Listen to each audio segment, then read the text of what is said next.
नमस्कार दोस्तों, सब्यसाची के मंच पर आप सभी का स्वागत है। प्रस्तुत है अनुप्रिया की कहानी सौंदर्या का 5वां और अंतिम भाग। मैं उसके घर से उठकर चला तो गया, पर मेरी तकलीफ यह थी कि मैं उसे कैसे कहता कि यहां मैं प्रकृति का नजारा देखने आया था, पर किसी और की प्रकृति ने मुझे अपना नजारा दिखा दिया। एक ऐसी कसक, एक ऐसी पीड़ा, जिसको देख, जिसको सुन अब मैं पूरी तरह उसी का होकर रह गया था। पहले मैं मस्त रहता था, पर अब मजबूर हो गया था स्त्रियों की जिंदगी के न जाने कितने पहलुओं के बारे में सोचने को, इस दुनिया को अब नए ढंग से देखने को। सौंदर्या की कहानी सुनने के बाद अब तो मेरी दुनिया ही बदल गई थी। कभी सोचता था कि कमबख्त ये वो क्या चीज है जो प्यार के नाम से बदनाम है। आज सौंदर्या की बातें सुनते वक्त शायद वही मुझे होने लगा था।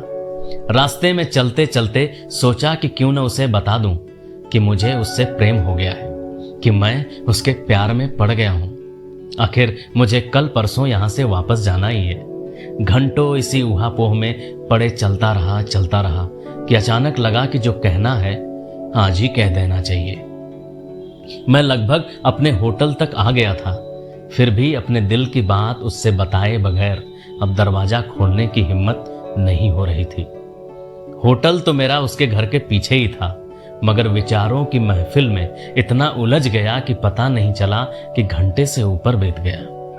और फिर अपने हृदय में निश्चय को लेकर मैं वापस मुड़ा और अपने होटल को छोड़कर उसकी गली की तरफ आगे बढ़ने लगा। लेकिन विचारों ने मेरा पीछा नहीं छोड़ा। वे अपनी हरकतों से बिल्कुल बाज नहीं आ रहे थे। हर तरह की बातें मन में चलाए जा रहे थे। उसके घर का रास्ता जैसे कटने का नाम ही नहीं ले रहा था। ऐसा लगा जैसे मानो कोई सपना हो और एक उफनती नदी में मैं डूब रहा हूं। तैरना आता तो है, मगर लाख कोशिश के बाद भी किनारा आने का नाम न ले रहा हो। फिर उसके घर के नजदीक पहुंच जाने पर मेरे तेजी से बढ़ते कदम अचानक धीमे होने लगे, क्योंकि दूर से ही उसके घर से कुछ आवाजें आ रही थी, कुछ जैसे झगड़ा हो रहा हो दो लोगों के बीच में। और फिर दरवाजे पर जाकर मैं खड़ा हो गया। शायद आकाश था जो अपने किए पर शर्मिंदा था। वो उससे माफी मांग रहा था, कह रहा था कि काफी खोजने के बाद वो उसे ढूंढ पाया और अब वह उसे साथ में ले जाना चाहता है। जब मैंने यह सुना तो मेरी वहां पर रुकने की सारी वजह, उसके घर की दहलीज पर कदम रखने की सारी वजह समाप्त हो गई।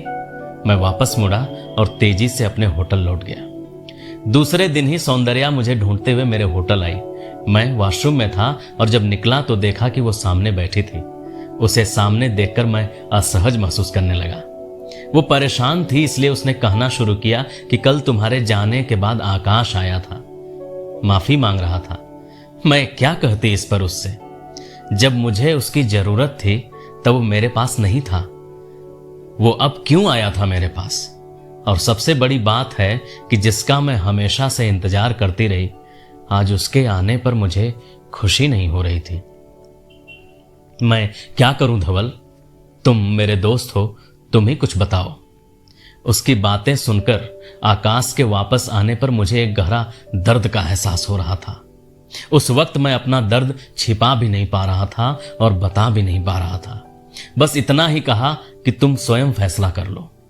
मेरी बात सुनकर वो कुछ देर चुपचाप बैठी रही और फिर अचानक उसने कहा, धवल मैं चल रही हूं। जब वो जा रही थी कि मैंने कहा कि सौंदर्या मैं कल वापस जा रहा हूं, तो उसने झट से पीछे मुड़कर देखा और बोला कि सुहानी से मिलते जाना। यह कहकर वो चली गई। अब मेरा मनाली से वापस जाने का समय हो चुका था। सोचा अंतिम बार मिल लेता हूं सुहानी से। वहां पहुंचा तो देखा सुहानी सो रही है। सौंदर्या ने कहा, धवल आओ बैठो। तो तुम जा रहे हो? मैंने कहा हाँ। सुहानी तो सो गई है, उसके लिए कुछ तोहफे लाया था, उसको दे देना और कहना कि मैं हमेशा उसे प्यार करता रहूंगा। वो मेरी भी बेटी है। ऊपर से मैं सुहानी बोल रहा था, मगर भीतर उसके नाम के साथ सौंदर्या भी ले रहा था। यह कहकर मैंने उससे कहा, तो फिर अब मैं चलूं? न जाने कब अब अगली मुलाकात होगी। अभी इतना कह ही रहा था कि सौंदर्या ने कहा कि मैंने आकाश का प्रस्ताव ठुकरा दिया है। आज मुझे उसकी कोई जरूरत नहीं है।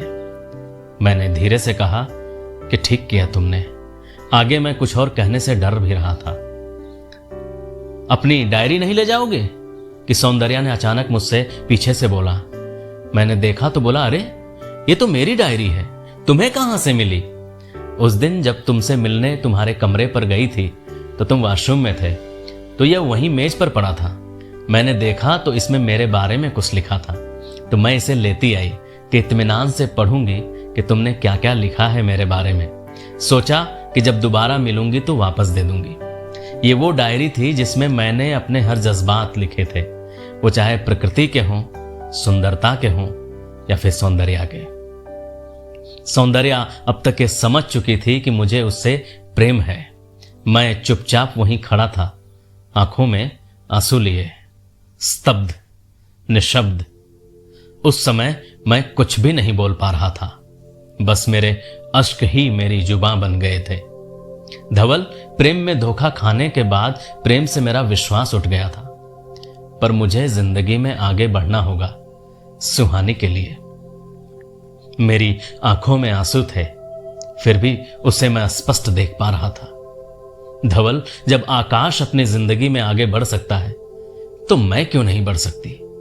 जीवन में अपने निजी अनुभवों को मैंने अपना धर्म माना और उन्हीं के आधार पर इस समाज की बधी बधाई मान्यताओं में खुद को कभी जकड़ने नहीं दिया। मैं जानती हूं कि तुम मुझे प्रेम करते हो, शायद मैं भी तुमसे प्रेम करने लगी हूं, पर जीवन में खोने का दर्द पाने की खुशी से ज्यादा होता है। मैं तुम्हें खोकर पाना चाहती हूं, पाकर खोना नहीं।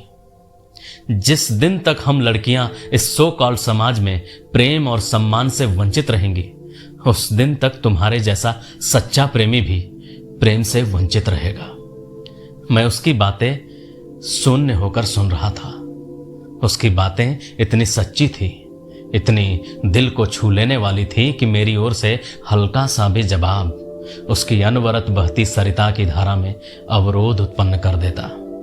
मैं आया तो था सिर्फ पहाड़ों में घूमने, मगर मुझे यहाँ पर इस यात्रा में जिंदगी को समझने वाला एक ऐसा फलसफा मिला जिसने मेरी पूरी जिंदगी को बदल के रख दिया। मैंने अभी तक प्रकृति का सौंदर्य देखा था, सौंदर्य की प्रकृति का तो मुझे कुछ पता ही नहीं था। उससे मिलने के बाद प्रेम की एक अनोखी परिभाषा से मैं रूबरू हो सका, जिसे अपने हृदय की ओट में छुपाकर मैं जिंदगी भर निरंतर आगे बढ़ता चला गया। मुझे मेरी जिंदगी तो मिली नहीं, मगर वो मुझसे अब दूर भी नहीं। धन्यवाद। इस कहानी को सुनने के लिए आपका आभार प्रकट करता हूं। कमेंट बॉक्स में आपकी प्रतिक्रियाओं का इंतजार रहेगा। एक बार फिर से आप सभी का दिल से धन्यवाद।